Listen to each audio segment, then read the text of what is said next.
I'm wondering if I can do my intro as if it was kind of a monastic chant. Well, hello there. And welcome to On the Beat. Yes, that so worked. That worked. The podcast that uncovers full frontal male nudity in cinema. You're not cutting that out. That is canon. Calm down. On the beat. We are here to talk about the 1986 historical mystery, The Name of the Rose. Yeah. And Ryan, before we start, I do want to warn you that the devil is hurling beautiful boys out of windows. I think, the fact that that is a line in the movie is also, it's alarming. So... Also, I am Laura, and I am joined by my co-host Ryan. Hi, yes, Ryan. I am Ryan. Yes, I mean, there's also a lot of Sean Connery in this movie as well. So he's going to be, luckily, he's going to be present during the podcast. This film stars Sean Connery as William of Baskerville. Second billed is F. Murray Abraham, who doesn't show up until 81 minutes into the film. He's very good, though. Bernardo Gui. Yeah, he's very good. Christian Slater is Adzo of Milk.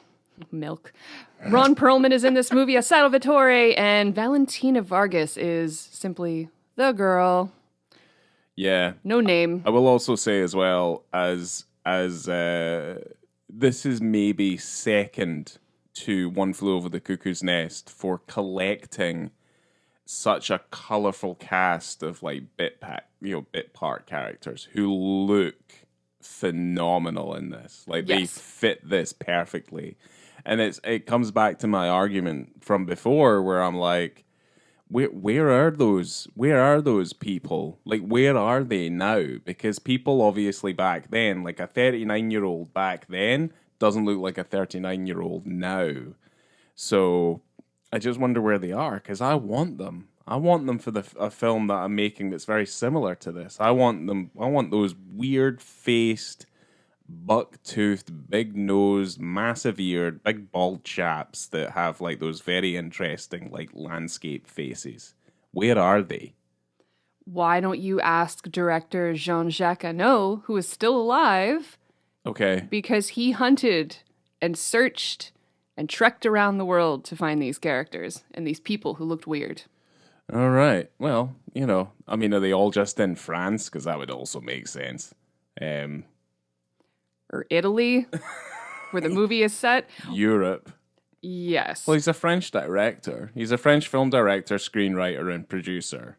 I'm glad we get to talk about him because I get to mention Enemy at the Gates. Yes, I'm gonna just throw in my synopsis first. Okay. Because I always forget to do that. Well, I don't always forget. Sometimes. The synopsis that I pulled from Letterboxd is 14th century Franciscan monk William of Baskerville and his young novice arrive at a conference to find that several monks have been murdered under mysterious circumstances. No. To solve the crimes, William must rise up against the church's authority and fight the shadowy conspiracy of the monastery monks using only his intelligence, which is considerable. Wow. Smart man. Yeah. He is. He values... Yeah, because he is a riveting character. Yes. Yeah, because he values knowledge effectively over faith, because faith is like blind, but knowledge is power in this particular story. Absolutely. This film also has one of my favorite taglines. Are you ready to hear it? Yes. Who, in the name of God, is getting away with murder? Oh, Jesus. So good. Jesus Christ. Yeah. God be praised. God be praised. Okay, now you can tell us about the director, Jean-Jacques Annaud. Oh, thank you. That was a fantastic segue. Merci. So, Jean-Jacques Annaud, French film director, screenwriter, and producer. He's received numerous awards for his work, like 5 César Awards, 1 David de Donatello Award, 1 National Academy of Cinema Award, and he also won the Academy Award for Best Foreign Language Film.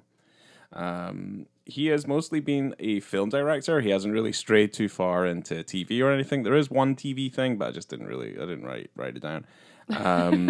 But his filmography is quite extensive. So we have Black and White in Color from 76, Hothead from 79, Quest for Fire from 81, The Name of the Rose, which is obviously what we're talking about today, from 1986, The Bear from 88, The Lover from 1992, Wings of Courage from 1995, which was a IMAX film. And it was only 40 minutes long. I remember hearing about it or either seeing it. I can't really remember too much.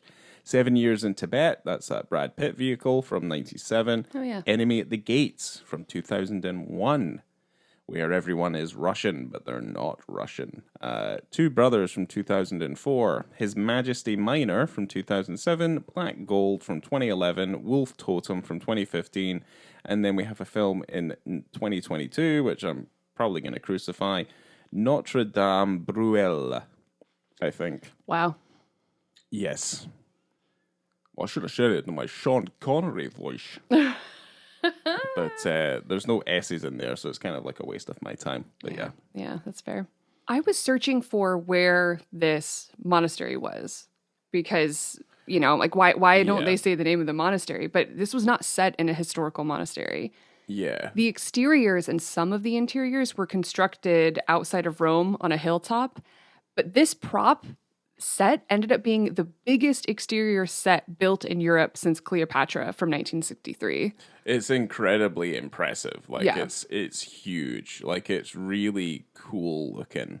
Yeah, no, I was really impressed by the way this film looks and the set design and stuff. Yeah, I agree. And the interiors were shot at Eberbach Abbey in Germany. Huh. Okay. Several of the interiors, not all of them. Yeah. And I found it really interesting that no one wanted Sean Connery in this role. He was vying for it. He had his agent calling the director all of the time, trying to get him in and at least have a conversation about it because he really, really wanted to play that part. And finally, it got to the point where they were like, all right, fine, we're going to give him a shot. And Ano gave him the script and he calls him boy, like he would, you know, he calls the director boy. Mm-hmm. And then he gives him his first cue. And Ano said that the reading gave him goose pimples. He goes, what I was hearing was what I had heard inside of me for almost 2 years. And I stopped him on page 3 and they gave him the job. Right. Okay. Yeah, no, I think, I think people are pleasantly surprised by the amount of range that Sean Connery seems to elicit sometimes. As much as like it is obviously Sean Connery playing Sean Connery. But here he's just, he's riveting because he does certain things in this which reminded me of what he's like as Daddy Jones in The Last Crusade as well, like when he gets excited.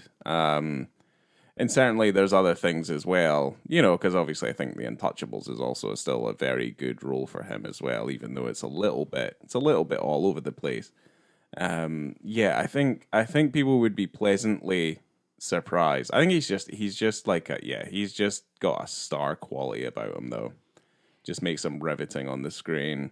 Yeah, he stands out quite a bit. Well, I mean, he's amongst huge. He is massive. He's so is huge. Ron Perlman is huge. Yeah, they're massive. Well, he's a hunchback in this one, but the he is massive in this, and I don't know if everybody else has had to be scaled up in order to kind of meet. Obviously, Connery is quite lofty shoulders, but he is a presence.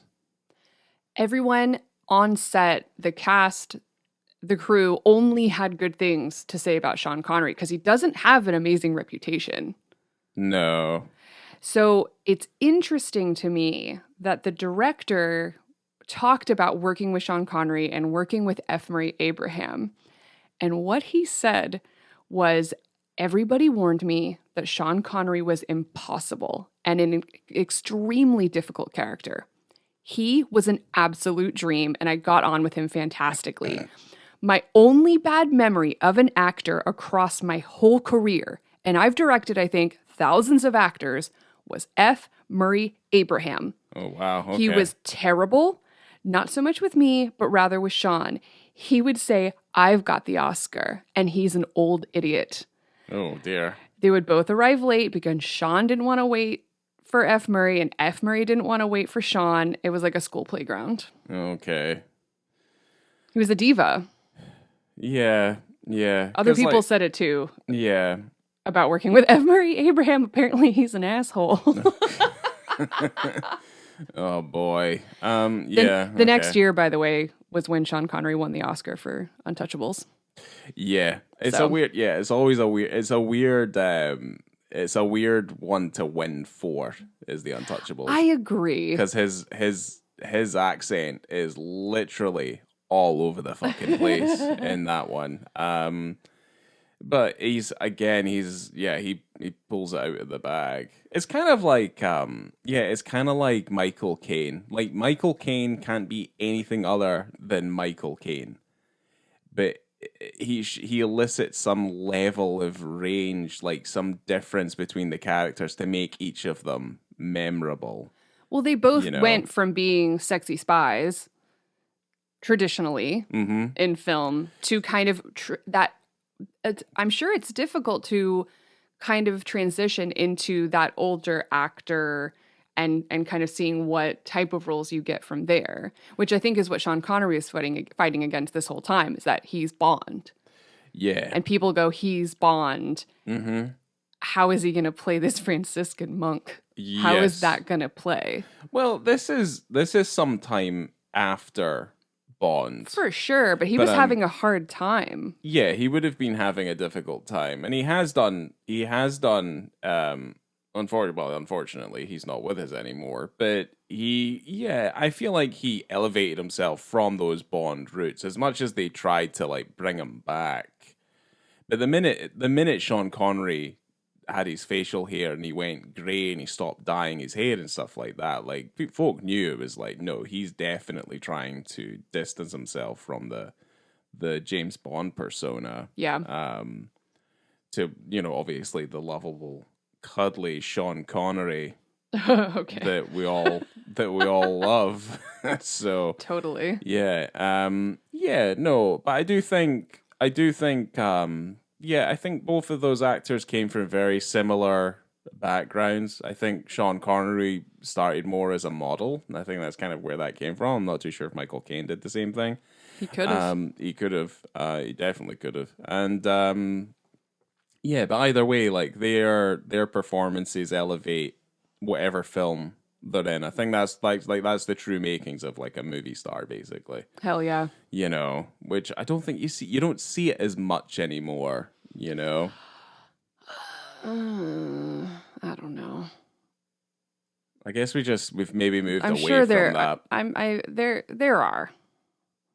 I think there's people that have the capability to become a star, but yeah, do they have the same kind of level of power, like the charisma, like a screen presence that, say, some of these more classic actors have? Yeah, I don't know yet. There's people that that I think of right off the top of my head, but there are also people that are weird and maybe, I don't know.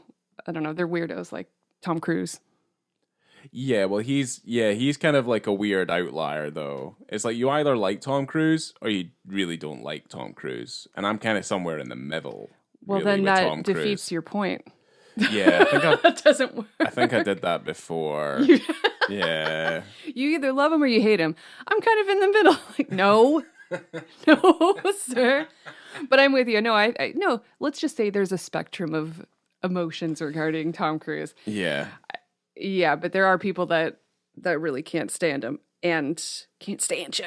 Yeah, well, he makes serious bank. I think that's the whole point of like what makes a movie star is like how much money can they get from the box office. I'd say like anyone who was in a Marvel movie, at least like before, let's just say at the end of Endgame, like anything after Endgame, I don't really give a shit about.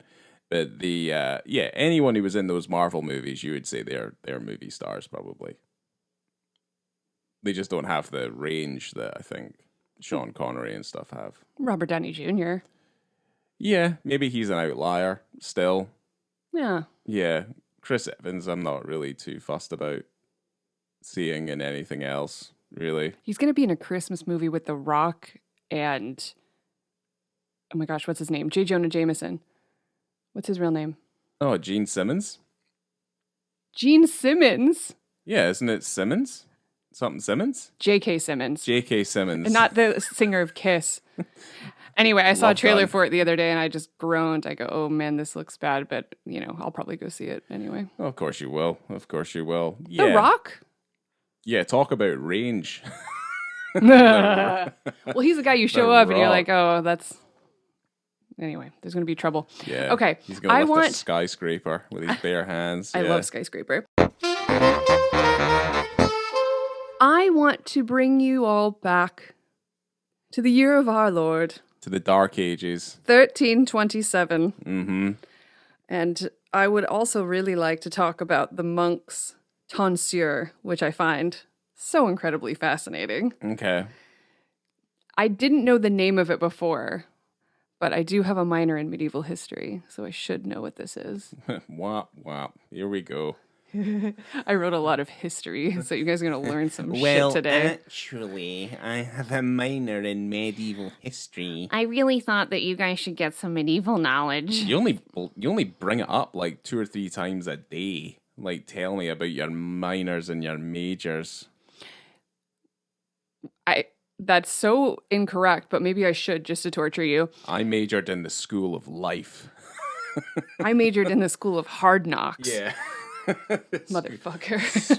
School of mashed potatoes and mince. That's what I have. That is weird. Yeah. For those of you who don't know, the tonsure, as you probably noticed how all the monks have the top of their head shaved, or, it could go in a variety of different ways, just depending on your flavor and your style of how you want your hair. But they usually have a ring of hair around their head, depending on how much hair they have left. But they usually shave the top of their head. So that is a specific practice in medieval Catholicism. Other religions have it too, but this one particularly just consists of the cutting or shaving of the hair on the scalp. And it's their external sign of devotion or humility to God, right? And the word tonsure is derived from the Latin tonsura, which means clipping or shearing. Wow. Look Thank at you. that. There you go. Otherwise also known as the Friar Tuck. That's right. Yeah, the old haircut. I saw Disney's Robin Hood. Well, there's the Kevin Costner vehicle as well. No one cares about that. Well, there's also... That's there's pretty... tons No, of I'm just other kidding. It's really good. things. Yeah, what are you talking about? I wrote down... Cut his heart out with a spoon. I wrote down all these Franciscan monks look fucked up. They all look... I mean, I would say that instead of saying that's character. Well, the director, and I alluded to this before, but the director admitted Right. to casting the ugliest actors he could get because he wanted the characters to appear real and based on the men in the village that he grew up in. Okay. He actually went home and the people were asking him, were you trying to base the people on us? And do you think we're that ugly? And he goes, yeah. Well, yeah, I mean, if that's the way it's going to be, I mean, if that's what I'd be looking for the uglies. Jesus. I'm too pretty. I'm too pretty to put in that village. Yeah. And it's really wild how much prosthetic makeup they had to put on Ron Perlman with that little tooth, the one Yeah. scraggle tooth he's got. And the fucked up nose. The nose, the biggest And nostrils And I've ever obviously he seen. had a hunchback as well. Yeah. Yeah. Well, since we're talking about Ron Perlman, his character in the book was described, Salvatore, was described as someone who speaks 6 languages at once, like Latin, Italian, German, English, and French. Yeah. So Ron Perlman got copies of the book in each of those languages and composed mixed language sentences by combining words from Salvatore's sentences from each book. Huh. He did that himself. And this is something we were talking about, our friend of the podcast, Josh the other day. We were talking about Ron Perlman, as you do, and discussing how if there is a director that he wants to work with, he will go out of his way. He's like, this is an interesting project. This is an interesting director. And it doesn't matter what language the film is in. He'll go learn languages and learn his lines in different languages just so he can work with specific directors because he's passionate about that. Ron Perlman's awesome. Yeah, well, that's why he's been in a bunch of Jean-Pierre Jeunet movies, like the Jeunet and Caro movies. Yeah. Like City of Lost Children and stuff like that. Exactly. That's why he's in a bunch of those. That's so cool. It is, yes. And I think Sean Connery's character, he's able to peg that he speaks all languages, but then also none of the languages at the same time. Right. Yeah, this film's incredibly well written as well. I will kind of put that out there. There's some really good lines of dialogue in this. My favorite being seeking intercourse with the devil. And then immediately when that was said, I was like, fuck yeah. Here we go. Yeah, I mean, this film's basically about monastic Sherlock Holmes, trying to find out who's doing all the murders with some weird sex in the middle. Yeah. Actually, the sex isn't weird. The sex is fine. Well, there is no women. This is a commune of monks. There is no women in this commune whatsoever. There are poor people that they feed, but they are relegated to the outside walls of this commune. Because it would be if it was women, it'd be coven, right? Well, I think they're just the village people, so to speak. The village people. Who are they're not given enough food by the monks at all. They're not taken care of, which is why that girl goes in through the sluice that they open up. The sluice, yeah. And she either takes food or she has sex with the monks in trade for food. Yeah. It's it's a pretty sad, sorry state of affairs. But it's like brutally interesting because it all kind of revolves around a book, effectively. Yeah. It just all kind of revolves around this like. There are scholars there are people who like try and understand these texts, but they keep the texts locked away, so they only want to extrapolate certain texts, which again is like that whole thing idea of history is written by the victors, like that sort of idea. So gatekeeping knowledge of things that they don't think is Christian. Yes. So effectively what you have is when Sean Connery comes in, because he's effectively going into, and he knows this, he's effectively going into a situation where facts and reasoning are going to be blinded by faith and blind faith, and this idea that to him knowledge is power. Like certainly he cites like Archimedes and a lot of these very kind of legendary writings to make his deductions, but effectively what he has met is that he's roadblocked during this investigation. It's a weird thing because like a lot, like they bring him in for to figure out who's doing the murdering, but then it's like, well, were you not expecting him to dive this deep into this investigation? Because like certain things obviously start to be unraveled, certain mysteries begin to be solved, and then what you're kind of left with is like they're gatekeeping this knowledge, they're gatekeeping certain texts, they're gatekeeping a lot of these things from these people so that they're not influenced by it, to the point where, spoiler alert, they poison the books. To the point where if anyone is reading certain texts, and obviously the way that they do it, and I thought was very clever, was that they lace the ink within the pages with arsenic, so when they lick their finger to turn a page, they get sick and they die from doing so. And And I found this world, at least that kind of idea of it, where, there's a man in there who's like, who does not like laughter. He's like very much about, without fear, there is no belief in God, because if there's no fear for the devil, then there would be no fear, there would be no belief in God, basically. Like, there'd be no need for, like, a feeling of salvation. And then obviously Sean Connery, who's been put through, like, his character's been put through the mill. He's been tried for heresy at one point in his life. He has been tortured. He has had to seek retribution for some of the ideas that he's had, but it's not like, for him, he's so steadfast in his quest as a person, as an intellectual, as a scholar, because facts are the way forward, because facts are truth, so for me, like, I really enjoyed the dichotomy of that situation, where he's just vying for knowledge and just wanting to find a little bit of common sense in a world that is effectively going crazy because of the Inquisition, effectively. Right. Well, he's afraid that, because he's probably the only person with his head on his shoulders properly. Yeah. And he's worried that if he doesn't figure out what the truth is behind these murders, that they are just immediately going to go, oh, it's the devil. Someone's doing devil stuff. Yeah. Some satanic stuff. The devil's in here.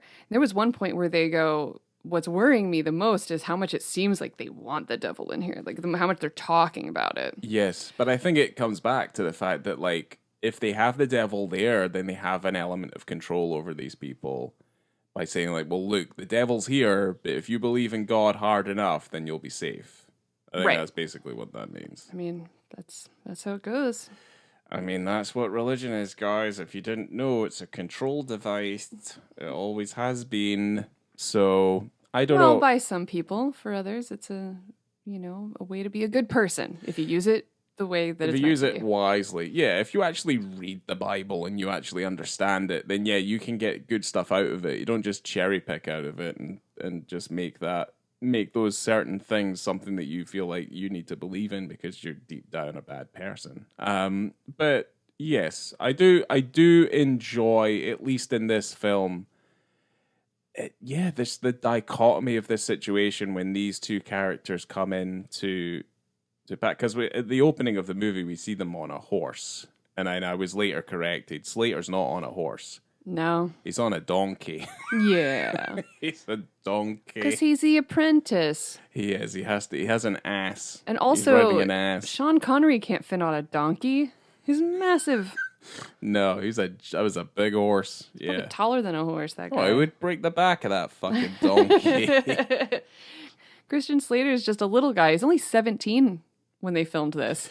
He's a baby. Yeah. This is only his second feature that's come out. I think he'd done like a couple projects before this, and then... Yeah. Let's just bear in mind, he's a minor when we talk about this scene. That is true. He's a minor. Yeah. Like, he's underage. Uh-oh. Oh, dear. Well, his mom was the casting agent. Uh-oh. Hee. Mommy dearest. Apparently... What are you playing at? Apparently they saw two other actors for the part of the girl, and he had a thing for, was her name Valentina, the actor? And he told his mom, like, hey, no, I want that one. Yeah, I don't know about that. All right. Okay. Is what it is. Well, yeah, it is what it is. That's the way it goes. Mommy, please. I think that girl is really pretty. Let me take my wiener out. It's touch your boobies. It's who you know. Yeah, it's who you know. Yeah, no, he has sex with the wild wench. So this scene comes in at about 50 minutes and 22 seconds, somewhere around there. It's, this is an estimation. Yeah, around about that. Yeah, so as we said, the peasant girl comes in through the sluice to get food for her family and herself. And this kind of comes about at the end of a chase scene where they're trying to, they're trying to find the book. They're trying to solve this mystery, right? So Adzo and William are chasing down a guy from the library. Yeah, they refer to this man who's like the librarian's assistant as like the moon-faced monk. Because wasn't that the really big dude? Really big dude, The incredibly really pale. very pale, and he had a kind of feminine traits about him. Like he would scream and stuff. He had a very feminine voice. Oh, right. Yes. So yeah, they've been tracking this guy down because he is withholding evidence. Oh, he's a bad boy. Yeah, he is withholding evidence. So someone is looking for the peasant girl in the kitchen, and that is where Adzo is hiding. And he meets her in there in a meet cute. A murdery meet cute. Yes. Again, because he'd seen her before. Yeah. Well, this kind of comes a little bit out of left field as well, this moment. Wildly. Like, yeah, you're kind of just like, oh, wait, hold on. They just yeah. start. Yeah, because there's no part of Adzo who like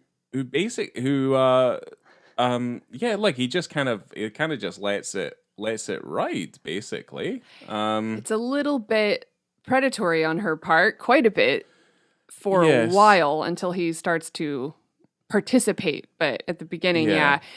it's an interesting thing because you still have William out there running around, and then Adzo's in the kitchen getting busy with this girl. He is getting busy. But for whatever reason, he is very non-sexual. He is just a wide-eyed, bright-eyed young man who is just kind of enamored with William and is in learning and kind of enjoying this investigation in a way, you know? He's like having a good time with his friend. Yeah. And this chick comes out of nowhere who he hasn't really done anything to let her know that he's interested in her sexually, because that's not the thing. Is monks take a vow of chastity, not that they have to keep it. No. Because, you do get forgiven by God when you confess your sins in Catholicism. You do. And certainly there was, the way they refer to the young boys, quote unquote, that live in the place. Yeah. It's like beautiful young boys. Like, you kind of understand where some of these men are potentially leading. So I have more on that. I'm going to talk about that in a second. So, but this girl is really, really horned up for Adzo. She sees amorous. She is amorous to the extreme, and she gets right to it. She just grabs his hand, puts it on her boob, and starts getting a little rub down, and she has a really hard time getting off his outfit. It's like that for a reason, I feel. But I think it's an odd moment, but it does make sense. But yeah, it's obvious that like when the minute you say like, oh, she's there and she's like seducing the monks so that she can get food, that completely makes sense. And they're aware that she's there and she's doing this. And I think the person who was trying to chase her out was trying to look for her. The monks are okay with this happening. He's just kind of just like, no, get your slut self out down that sluice. Like it's not. They're not all in agreement with it. But yeah, like she just kind of gets to work. No so words. does he, to be fair. Well, at first his hands are kind of out in this, way where I don't know, in like, please don't, I don't know what's happening, and I'm a scared young man. Yes. They don't speak. She is effectively mute. She doesn't say anything pretty much during the course of the movie. She doesn't say a single thing. She does later on. Does she? Yeah. Did she say what? Did she speak in Italian? I think she just yells a lot. Right. Well, yeah, she maybe. She can speak. I think for the most part, like we don't really hear any of the peasant folks saying very much, or we don't really understand what they're saying. It's also another one of those movies as well. I'm just going to kind of put this out there. I know we're doing the dick scene and stuff, but like, I wish they did it in the native language so it all kind of made sense. Because at certain points, like they're speaking Latin or they're saying, they're speaking Greek or they're doing Italian. It's kind of just like, can you just like universalize it so like I can make my distinction myself? It's kind of like Enemy at the Gates where it's just like, why don't they all just speak Russian? It's in fucking Russia. I was like, why are we not speaking Russian? Like, it would have made just more Right. sense. It's that whole thing of just like, let's just generalize a European accent by just making everybody fucking English. But it's weird because they're not all English in this. Because Sean Connery has his classic regular accent. He just comes in there talking monk. There's no way that he's going to try to do an Italian accent. Do you have that text that is in Greece? Then you see Christian Slater and you know he can't do anything. He can't do any accent. No. All he does is just make it a little softer. really know. No, it's not even that intense. He just speaks an American accent, a little softer. Oh no, master. Yeah. I would say Don't touch my wiener. if there's any weakness to the film at all, it comes from Slater, unfortunately. But it's not even, it's really, I didn't have an issue with him. You just kind of know, you see Christian Slater in this type of movie and you go, okay, Yeah. I'm not going to bank on you too hard, No. but it's fine. I And just I'm gonna wonder who allow else it. they could have had. Like Sean Astin might have been an interesting choice. Well, he was very young at the time. This was Oh. Goonies time. Oh shit, yeah. No, you don't want that happening. Oh no, that would have been Ew. bad. Oh yeah, this is already creepy enough. Yeah, that's pretty I bad. think he was just fine. I'm fine with it. River Phoenix. Now I would have been if that peasant girl. He would have also been young as well, because Stand By Me was an 80s movie, so he would have only been young. Okay, well. Yeah, I don't know. I think we're going down a route that we don't really want to go down. Anyway, Christian Slater and this Valentina girl, they Oh my gosh, it could have Yeah. been Robert Downey Jr. Remember from Tropic Thunder when he does that monk movie, the sexy monk movie? yeah, It could have been potentially. Robert Downey Jr. Oh my gosh. Okay. Star qualities. Yeah, but he was having a rough time in the 80s, wasn't he? No, he was having a great time in the 80s. The best time. Yeah, I guess so. Okay. Right, where am I? Okay, she's an animal in heat, I wrote.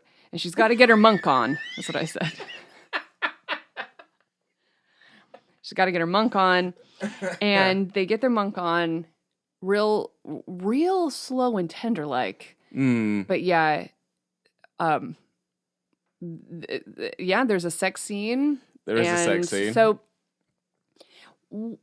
it's not great. Okay, like the visibility here is trash, and it's so blink and you miss it type of thing. And you get cheated out of a couple of dead dicks too. For sure. Yeah, you don't Oh my understand. gosh, you you don't do. understand why that is the case, but yeah, that's you kind of get cheated out of it a little bit. You do, because you do see some nudity when they are in their sexual positions Yeah. a bit, and then when there comes a point where she leaves, right post coitus, she's out of there. She's right back down the sluice, and he's left alone in the kitchen. She slides out. Yeah. She's outie. Yeah. And he's there on his own, and he's all naked in the kitchen. It's really far away. It's super far away. Really far away, and it's also incredibly brief. Brief and dark. Brief and dark. And I watched it on my phone because I watched it at work. What up? And then, it's just, I was like, I had to go back to be like, are we sure we can do this? But Oh, yeah, we've done worse. we have done far worse. And this movie is good, so that's okay. It is a very good movie. Yeah, I will say that it's a very interesting, well-written piece of cinema with a fantastic central cast. I remember when I watched this movie for the first time, I didn't watch the whole thing. I was coming back when I was traveling for work, when I was doing field work at my old job, and the plane that I was on coming home didn't have TVs or entertainment or anything, which was a bummer. And I had my laptop, and the only thing I had on there was a downloaded copy of The Name of the Rose. I'm like, all right, let's watch this on the plane. And I fell asleep. And then I woke up to the sex scene that we're talking about now, and the penis scene. And there was a family next to me, and I remember waking up and just being very confused, and then just seeing boobs, and and monks, and they're probably wondering what the absolute hell I was doing. And I just slammed my computer down. I'm like, okay, sorry about that. Hope you guys enjoyed. It's none of their fucking business anyway, you know? It was just amusing to me that's when I woke up. Like, I just immediately fell asleep, woke up, It's like boom. It's like that bit in Manhunter where he falls asleep and then all the photos like get strewn all over the floor. I love Manhunter. Yeah. You know, we were talking about how monks take a vow of chastity, right? Yeah. But it could be broken. It was broken. And the punishments for this varied. So it varied for different reasons. But there was actually a list of kind of rules that they would abide by. So first, if a vow of chastity was broken, the superiors would deal with the person privately. Then he is publicly rebuked. And if he still does not reform, he's excommunicated from the monastery. But an excommunicant can return to the community through penance if he's allowed. It's very fluid, just depending on who your bosses are. Yeah, it sounds like fucking horse shit, doesn't it? It's like, So they basically can do whatever they want as long as they go, I'm sorry. I'm so sorry. That's why, like, criminals, when they're fucking about to be put to death, they do it in find this religion. movie. Yeah, they do it in this movie too. Well, wasn't it about the moon-faced guy, like the moon-faced monk? Wasn't he doing illicit things with like some of the younger members there? That's why he was flagellating so much. Yeah, wasn't he having sex with boys? I think he Little was, boys? yeah. Okay. Yeah, so he was. I have a little story. So this is kind of just about monks and sex in the 13th and 14th century. Can't wait. Yeah. So there was a 13th century Dominican friar named Albertus Magnus who wrote about a lustful monk who came to an unfortunate end.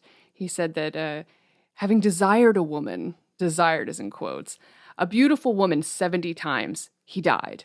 His autopsy revealed that his brain had shrunk to the size of a pomegranate while his eyes had been destroyed.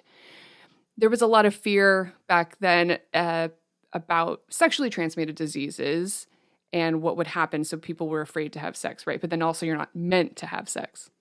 Yes. Okay. So then there was a French cleric in the 14th century who had sex with a prostitute. And there was a big kind of outbreak of leprosy at the time. Okay. So he vowed from that moment that he would never sleep with another woman. But he didn't give up sex. Instead, he admitted that in order to keep his oath, quote, I began to abuse little boys. Oh, fuck. Yeah. How's that your reasoning, though? So keep in mind that this solution was also, as it is looked upon today, disgusting and terrible and not okay. Jesus. So, and that kind of rolls into the thing with chastity, because masturbation was looked upon as long as you did it in moderation, right? Because it was all about fluids. In your humors, you have to release these fluids, and you have to do it in certain ways. And there's certain foods that they would eat to maybe help reduce your fluids, so you wouldn't have to do it as much. Okay. Prayers and all these things. So, Right. But it kind of did become a thing where they worried that if you didn't release these fluids in a way, that people would turn how that 14th century French cleric did, to where they having sex with little boys. Jesus Christ. If Jesus was here right now and he saw stuff like that, like, what do they think he would say? They'd be like, yo, I don't think this is a good idea, guys. Like, why are you doing this in my name? Like, I don't fucking understand I'm not it. supposed to have sex with women, so, I was like, guys. I'm just following the rules. Guys, look.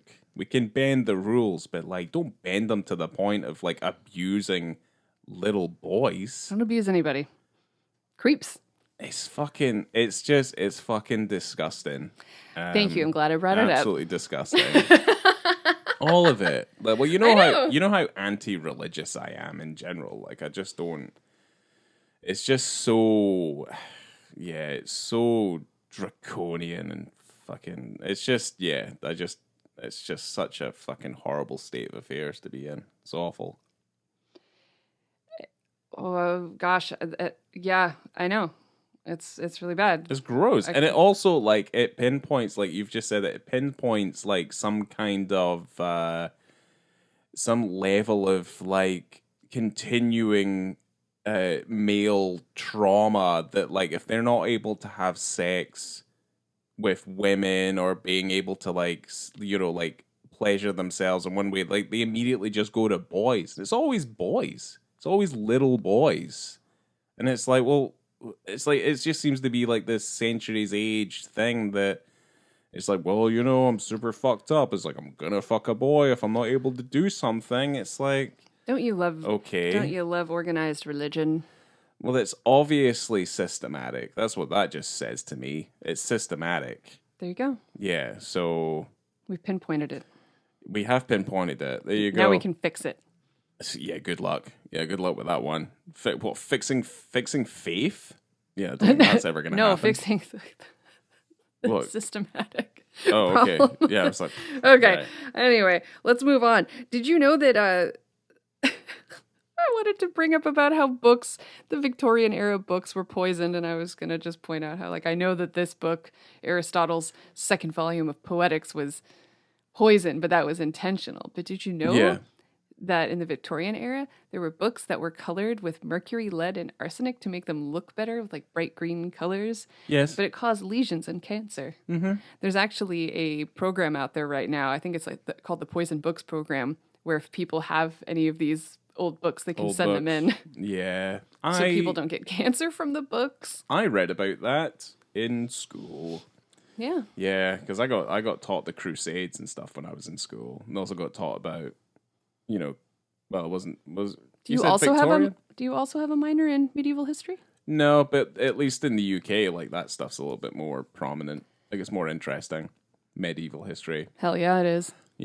because there's a lot of it on display in the UK. You can just go see it, and you're like, "That's medieval." It's like, "Fuck yeah, it is." That's awesome. cool. Yeah, that shit's really cool. That's why people still find gold and stuff in their backyards. Yeah. You still find, like, I mean, well, at least like Roman stuff, like that stuff's strewn about all over the place. Yeah. Like Roman artifacts and things like that. So, Well, I wanted to bring up a little bit of the end of the movie because I really laughed at it. If you don't mind, I know there's no wieners in it, but yeah.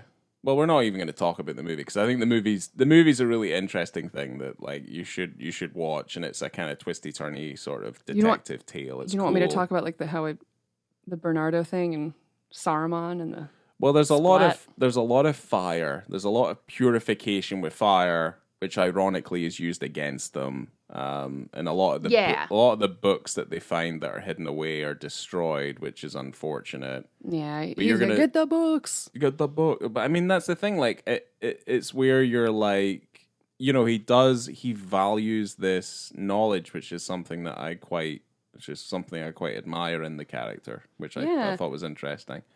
That's what Adzo said. You value these books more than your own life. He's like, yeah. Yeah. Because he's thinking, he's thinking about the future. Absolutely. So, he's a good dude. Yeah, because his time is limited regardless. The books could last for a lifetime. So, absolutely. The books could be timeless. Well, the end of the movie ends with the final lines that are written in the book. Yes. Which are stat rosa pristina nomine. Okay. Nomina nuda tenemus. Sorry. I've cursed all of you. Good luck. Bye. It's not that. You looked at me directly in the eyes when you said it, as if... Nomina nuda tenemus. Do it again. I'm going to start whispering that to you in the night. So basically, it just means roughly, the ancient rose remains by its name. Naked names are all that we have. Because Adzo hit it and quit it and never talked to this woman and pieces out on a donkey and never asks her what her name is. What a horrible piece of shit. She was probably gonna say, "I'm pregnant with your little monk baby." And he's like, "Bye, bitch, I don't even know you." And then he writes in a book, "I dream about her every night." I'm like, you suck. Yeah, I didn't particularly like that. I did like the fact that he's on that path and he just like turns around on his donkey to give her one more look, and I'm like, oh, he's gonna stay. Nope. No, he doesn't. She's like, what? What is She's happening? like, what the fuck? What an asshole. Yeah, it's like he valued knowledge more than puss. Well, also, William of Baskerville is way more interesting anyway. He's probably really fun company. Yeah, I probably. And he knows, I don't know. I don't know. I'm not going to say anything anyway. Oh, good. Right. We talked about a lot of the awards that the directors won, but he did win a Caesar Award for Best Foreign Film for this film. Right. And The Name of the Rose also won 2 BAFTAs. Sean Connery won for Best Actor, and Hasso von Hugo won for Best Makeup Artist. Yeah, good. Yeah, the makeup's actually pretty stellar in this. Yeah. Yeah. That little scraggle tooth of Ron Perlman's really freaked me out. Oh, before we wrap this up and do ratings, I wrote something funny down that Ron Perlman said about spitting in Sean Connery's eye. Oof. All right. Where is it? Oh my gosh. Laura, find it fast. We're running out of time. Okay. So he said, the first time I spit in Sean Connery's eye was an unusable take because I refused to actually spit because I was so intimidated by him. So Sean goes, actually, maybe you can read it, Ryan. It'll be funnier if you read it. Oh, here. Right. Do you mind? So right here. Well, I need it closer to me because I need to put it in the mic. Okay, so read it like he would read it. So Sean goes, "Dear boy, if you don't put something in my eye, I'll have nothing to react to. Where will that leave me?" And I went, "Well, out in the cold, Sean." Exactly. And then Sean said, "Yeah, that was a pretty good spit there." Yeah. There we go. Thank you for that. That was awful. That was terrible. I liked it. Well, no, it really made me feel like, because apparently in that interview, Ron Perlman did a Sean Connery impression as well. Maybe that's something I can just start. It's like, where would that leave me? I just like how, I think it's so, he's like, dear boy, if you don't, I love it. It's very cute. So anyway, so would you like to go first for your ratings? You want to start with your visibility and context rating? Oh, it's probably a 1. I'm gonna go to the docking station with you there and agree that it's definitely a 1. Because I don't really have anything to add. We already kind of said it's kind of like a blink and you miss it, and it's so far away you don't even know if it's there. And also, he's a minor, and I think that's weird. Yeah. Also, I find that scene in general to be a little weird. I know it needs to be there, but I'm also like, I find it kind of odd. But yeah. It's one of those moments, I think. It's interesting because you know that I'm sure that in the book it is massive. It is such a big, important milestone. Yeah, giant character thing for him, and because he's doing the voiceover, his old self, old Adzo is doing a voiceover kind of telling you he's reciting things. The tale, basically. So, our narrator in a way. And I'm interested to read the book. It's a very popular book, apparently, and I think it's like 500 pages. So I'll just, I'll buy it, and I'll add it to the stack of all the other books that I haven't read. Yeah, and you'll just leave it. It'll be like a paperweight. Absolutely. A book that itself is a paperweight. Correct. That's right. All right, for the film, Ryan? 4. Oh my gosh. Yeah, 4's a good... Me too. It's a good film. Yeah. There's a lot of things that elevate it from being like a 3. It's a little long... And I think Christian Slater's performance, he is young, but I don't think you get any excuse for whatsoever. You're casting a movie, I'm sorry. He's one of the weakest parts of it, but he does have moments where he shines. But the thing is like Sean Connery is like, I don't know if he's chewing at the scenery, but like he's someone who like builds the scenery, and it's like, this is mine, and he just like eats it up. Yeah, absolutely. I fully agree. I'm not sharing this with you. And then he just like eats it. He just like chews it up. I know that he said that it's okay to like hit women, but he's such a babe. Yeah. It's not okay, and I don't condone, don't hit anybody. It's definitely not okay. But as a movie star and an actor, what a babe. And you really can't take your eyes off of Sean Connery. It doesn't matter what it is. It doesn't matter how old he is. No. Could be Finding Forrester. It could be anything. And you're like, Sean fucking Connery. Well, he's really good in Finding Forrester as well. Which is the only other time Yeah. he worked with F. Murray Abraham again. Huh. Actually, in that Oh, movie. yeah, because he was a fucking asshole in that movie, too. Well, Yeah. F. Murray Abrahams, he plays a dick, like, most of the time. In, like, films, he just plays He doesn't an like to absolute- play against type. No. No, it would seem not. But no, also, like, a big shout out to Ron Perlman, because he's, like, one of the standout roles in this as well.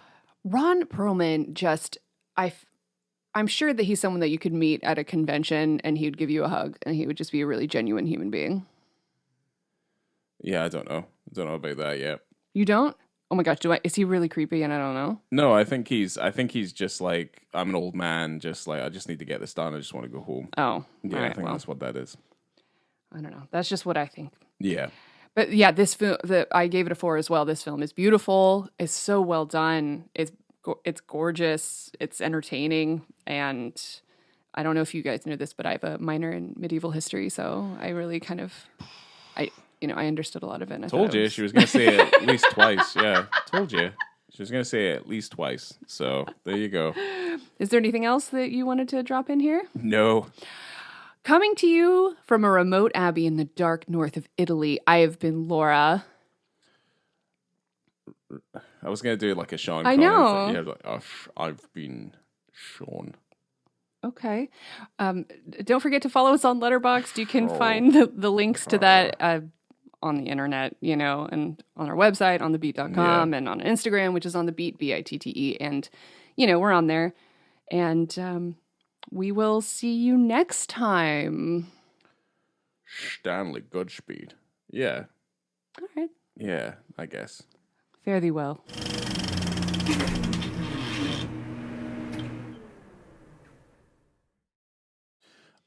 Testes. This is a test. I am testing on my testes. My testes are they're young. Why don't you do testes in Sean Connery's voice? Testes. How'd you like those testes? Testes nuts. He is for horses. Charlie Goodspeed. Okay. Yeah, I think we're good. Okay.